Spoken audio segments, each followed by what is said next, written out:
ഉരുൾപൊട്ടൽ ദുരന്തത്തിൽ കാണാതായവർക്ക് വേണ്ടിയുള്ള തെരച്ചിലിന് കൂട്ടായി വിവിധ സേനാ വിഭാഗങ്ങളുടെ ഡോഗ് സ്ക്വാഡുകൾ, കരസേന, പോലീസ്, തമിഴ്നാട് അഗ്നിരക്ഷാസേന എന്നിവയുടെ പരിശീലനം സിദ്ധിച്ച 11 നായകളാണ് രക്ഷാപ്രവർത്തകർക്കൊപ്പമുള്ളത്. പാറമണ്ണ് മടിഞ്ഞുകൂടിയ സ്ഥലങ്ങൾ കേന്ദ്രീകരിച്ചായിരുന്നു ഡോഗ് സ്ക്വാഡിന്റെ ഇന്നത്തെ തെരച്ചിൽ.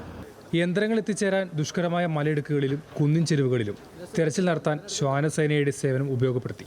ദുരന്തമുണ്ടായതു മുതൽ രക്ഷാപ്രവർത്തനത്തിന് അണിചേർന്ന ശ്വാനസേനയുടെ സഹായത്താൽ മണ്ണിനടിയിലായിരുന്ന ഒട്ടേറെ മൃതദേഹങ്ങളും കണ്ടെടുക്കാനായി. പ്രതികൂലമായ കാലാവസ്ഥയും ദുർഘടമായ പാതകളെയും താണ്ടാനുള്ള കരുത്തുള്ളവർക്ക്. തെരച്ചിലിനായി ദുരന്തമുഖത്ത് വഴികാട്ടുന്നത് സേനാ വിഭാഗത്തിലെ നായ്ക്കളുടെ പരിശീലകർ.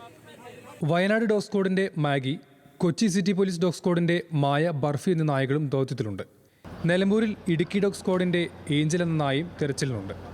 മൃതദേഹങ്ങൾ തിരയാനും അപകടത്തിൽ പരിക്കേറ്റവരെ കണ്ടെത്താനുമാണ് നായ്ക്കളെ വിന്യസിപ്പിച്ചിരിക്കുന്നത്. മുണ്ടക്കയിൽ നിന്ന് മാത്രം ഇതുവരെ 15-ലധികം മൃതദേഹങ്ങളാണ് നായ്ക്കളുടെ സഹായത്തോടെ കണ്ടെത്തിയത്. മൃതദേഹം കിടക്കുന്ന സ്ഥലത്തെത്തി കുറച്ചാണ് ചില നായകൾ സൂചന നൽകുക. മറ്റു ചിലപ്പോൾ 2 കൈകൾ കൊണ്ടും മണ്ണിലേക്ക് മാന്തും. വാലട്ടി സൂചന നൽകുന്നവയുമുണ്ട്. നായകൾ നൽകുന്ന സൂചനകൾ മനസ്സിലാക്കുന്ന പരിശീലകർ നൽകുന്ന വിവരത്തിന്റെ അടിസ്ഥാനത്തിൽ വിശദമായി പരിശോധന നടത്തും.